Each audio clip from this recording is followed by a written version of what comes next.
Okay, repeat after me. Talofa Monwia Le Tiao. Talofa Matia Lohia.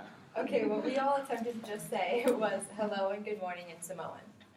So I actually traveled to Western Samoa for 2 weeks and stayed with the host family through a high school program last spring. And despite what many of you might think, Western Samoa is actually separate from American Samoa. It's much more impoverished and has way less of a tourist scene. So I doubt many of you, if not any of you, will actually be able to travel to this wonderful country. I'm here today to show you guys some of the coolest things I learned about this country's culture while I was there. I will first show you guys where Samoa is and where I stayed, and then I will talk about a few of their cultural traditions, and then finally their national sport. So Samoa is located in the Pacific Ocean, kind of northeast of Australia and New Zealand. It consists of 2 islands, Savaii and Apolu, and I stayed in the little village Balesela, where the orange arrow is pointing. It's along the coast.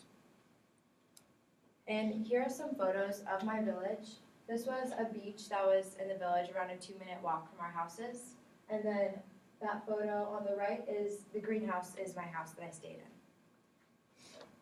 So now that you guys have a slight sense of where Samoa is and where my village was and what it looked like, I'm now going to talk about some of the biggest Samoan cultural traditions: the kava ceremony, their food, what they wear, and tattoos. First off, I'm going to talk about kava ceremonies.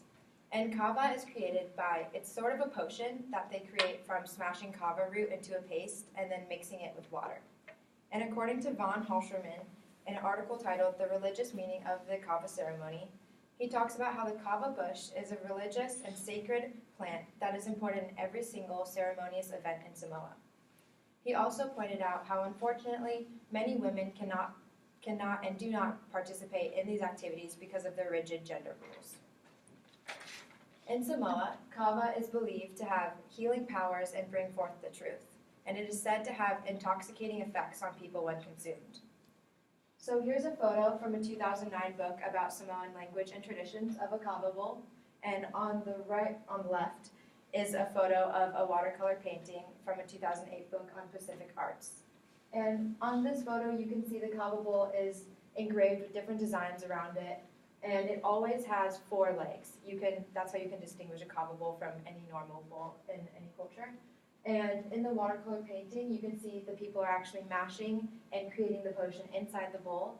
And what they do during these ceremonies is take a cup and dip it in, and they pass it around, and everyone takes a sip. So now moving on to food.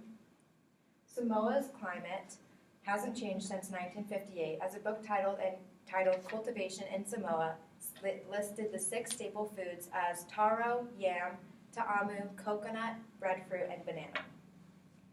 According to the author Waters, cultivation is carried out by the family heads of the village, or the matais, and that's usually going to be the father of every family. And when I was in Samoa, they would serve me taro in almost every single one of my meals, breakfast, lunch, and dinner. And what they would do is they would steam it in an underground kind of oven they create with rocks, and they cover it with leaves. And then they served it with a creamy coconut sauce. And it was pretty good. It was a little bit plain, but it definitely is a staple food in all of their diets. And here's a photo from a book written by Amy Greenwell on botany in tropical places. And it depicts a taro root, and as you can see, it kind of looks like a potato. And now talking about what they wear in Samoa. In a book written in 1999 by authors Henrico and Wilson, they state that in Samoa, to wear nothing is not considered to be naked. To cover the lower half is enough. Body decoration and adornment is considered clothing. So everyone in Samoa wears these kind of skirts called lava lavas. And they wear them 24/7, whether they're sleeping, swimming, or just walking around the village. And I brought one from my trip that they gave me so I could show you guys the different ways to tie them. And they tie them differently based on your sex. So if you are a woman in Samoa, you're going to tie your lava lava on the right side of your body. And you can do it in a simple knot like this. And then if you're a male, you tie it in the center, like so. And there are tons of different ways to tie the lava lavas. And there's also different types of lava lavas. There's really formal ones with no patterns and just a really minimal tie for places like church or different ceremonies. And they all come in different patterns, and they're all really beautiful. So in this photo, you can see there's a more traditional dress, and then these are actually people from my village and some of my host sisters. And you can see the lava lavas and how beautiful they are. So moving on to tattoos. Like a stick and poke tattoo, Samoan tattoos, the tattoo pigment is tapped into the skin with a multi-pointed shell. And according to Goldstein and Sewell in the Journal of Dermatologic and Surgery and Oncology, Samoan tattoos are usually applied from mid-torso to the knees.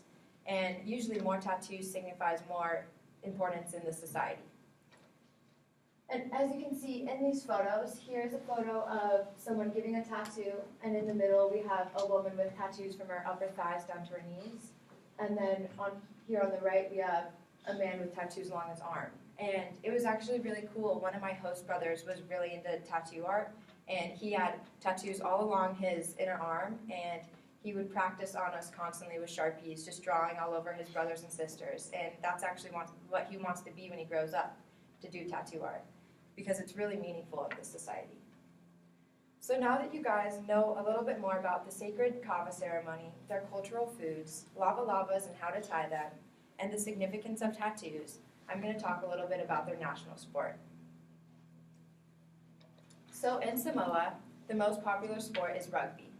And as Greg Ryan in his 2008 book about rugby points out, Fiji, Tonga, and Samoa are among the few countries worldwide that accept it as a national sport. Since these countries are mostly impoverished, the players that are on the rugby teams, it's a great source of income, prestige, and just loving the sport for all of these people. In 2014, in the book Global Sport in the Pacific, it describes how rugby has spurred wage labor, economic development, socio-cultural expression, and physical fitness and health for many of the players and countries.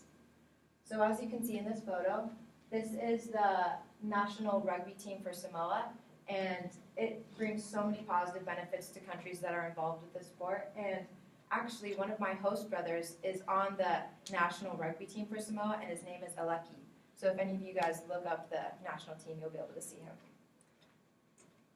So I hope today you guys all learned a little bit more about the geography of Samoa and where I stayed, the importance of kava, their traditional foods, clothing, tattoos, and their love of rugby. It was definitely a life-changing experience for me, and it opened up my eyes in ways that nothing else has before, and I consider myself very lucky to be able to experience this. And I encourage all of you guys to travel the world and to take advantage of learning new cultures and embracing them, because it can really change your life for the better, and you never know what you might get out of it. Thank you.